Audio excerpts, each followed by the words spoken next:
Student loan repayment can feel like a cloud of chaos. This checklist will guide you from your first payment to watching that balance hit zero.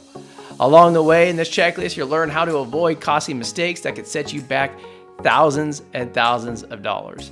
With that being said, let's jump into it. Federal student loan repayment can feel overwhelming with all these different options, but we make it simple by focusing on just two financial planning strategies. The first strategy is a payoff strategy. The aim here is to pay off your loans as quickly as possible. The second strategy is loan forgiveness. This approach focuses on keeping your payments low and saving for the eventual tax bomb when your loans are forgiven. Now we'll dive deeper into both of these strategies, but first, before we do, I said federal student loans, those are the two strategies. If you have private student loans, then your focus is even clearer and it's easier. You're paying them off, and refinancing is probably going to be the best route that you can go. Now, when it comes to student loan refinancing, make sure you stay throughout this video because we'll definitely be going to be covering that in more detail later on. So again, with federal loans, you have a payoff strategy or a loan forgiveness strategy. Now, let's go in and explore how these strategies work in more detail so that way you can choose which one is right for your situation. So next, we're going to dive deeper into the difference between the payoff strategies and the loan forgiveness strategies. The key terms that you need to understand are required payment versus prepayment. Required payment, you have no control over.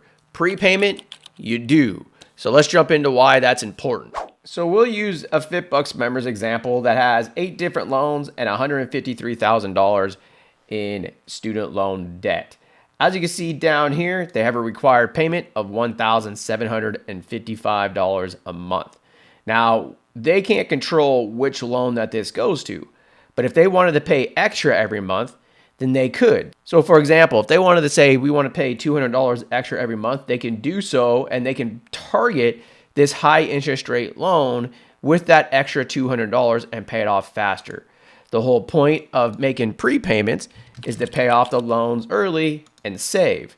So for example, this person consistently made $200 prepayments every month. They would save almost $11,000 and shave almost 2.5 years off their loans. Next up is loan forgiveness strategies. And these are like the opposite of payoff strategies because in payoff strategies, you're trying to pay them off ASAP. With loan forgiveness strategies, you're actually trying to pay as little as you can. However, let's review how these work because there's a little bit of a catch in there. So on these, your required payment is based as a percentage of your income. So let's just say my payments are $460 a month, but my interest is $850 a month. That difference in interest means my loan balance is either going up or staying flat. It does not go down. Now, this will happen for 20 or 25 years, depending on which plan you're in. So after 20 or 25 years, your loan balance, whatever you owe, is forgiven. However, this is where the twist comes in. In that tax year, you have to claim that dollar amount as income and pay taxes on it. So the whole point of these plans, again, is to pay as little as you can, but save and have a saving strategy as part of your financial plan for that tax bomb. It's worth mentioning right now that if you're paying off your loans, student loan refinancing might be your next step, but if you're going for loan forgiveness, you definitely don't want to go for refinancing because you go from a federal loan to a private loan. However, like I said earlier, we'll cover more about refinancing towards the end of this video. For now, let's move on to the next step in our checklist. Hey guys, real quick, if you're still watching this video, it's because you're getting value from it. We enjoy making these videos, and when you subscribe to the channel, it helps us grow, which allows us to keep making more and more videos. So if you get a chance, please hit the subscribe button. With that being said, let's jump back into the video. Here's the mistake that most people make. They focus solely on paying off their loans without considering the long-term impact on other financial goals. By doing this, you could be costing yourself tens of thousands, if not hundreds of thousands of dollars over your lifetime. Now, to avoid this in this step, what you'll want to do is build multiple financial plans. Now, let's take an example using the same aforementioned FitBUX member. In addition to paying off his loans, let's just say he also wants to buy a house. So he builds a plan where he's paying off his student loans, and he builds another one where he's going for loan forgiveness. And in both scenarios, he factors in his goal of home ownership. Now, comparing the two, he realizes that over time, The loan forgiveness strategy is better financially. It allows him to buy a house sooner, and if he sticks to the aggressive payoff strategy, he won't be able to save for enough for down payment for several years down the road, delaying his number one goal, which is buying a house. And that's just one example. And let's just say our FitBUX member gets married and his spouse has no student loans. And it might actually make more sense for him to pay off his loans instead of going on loan forgiveness. But you can see how crucial it is to build a comprehensive financial plan that accounts for your student loans as part of your bigger life goals. Without a financial plan, you might choose a repayment plan now and then have to switch it in the future, which can cost you thousands of dollars down the road. Worse yet, it can put you in a situation where you no longer have any choices. So be sure not to skip this step and make sure that you build your financial plan.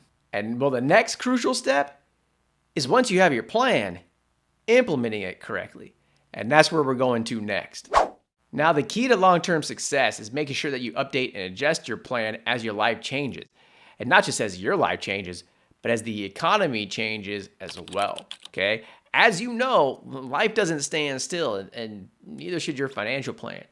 You should be reviewing and adjusting your plan at least every 1 to 3 months to make sure it still fits your current situation. Now, let's just say you're aggressively paying off your loans, but then a life event happens, like, I don't know, your spouse totals the car, and now you're facing a high interest rate credit or car loan debt. In that case, it might make sense to reduce your prepayments on your student loans and tackle that high interest rate debt instead. Or maybe something happens economically and interest rates drops and refinancing your student loans becomes a better option. And that's for like payoff strategies. For those of you that are doing a loan forgiveness strategy and you're using an income-driven repayment plan, you need to certify your income every year, and that's just the start. Tax laws change all the time, and if you get married, everything in those plans shift. At least once a year, you should be reviewing whether you're saving enough for the tax bomb, you need to adjust your retirement savings, and make sure that you're in line with current tax laws. And again, that's especially important because when you're on those loan forgiveness strategies, how you file your taxes can affect things like your Roth IRA and your retirement savings. Staying flexible and regularly updating your plan will save you thousands in the long run by ensuring that your strategy evolves with your life. I mentioned refinancing earlier, and if you're following the payoff strategy or have private student loans, refinancing could be your critical next step.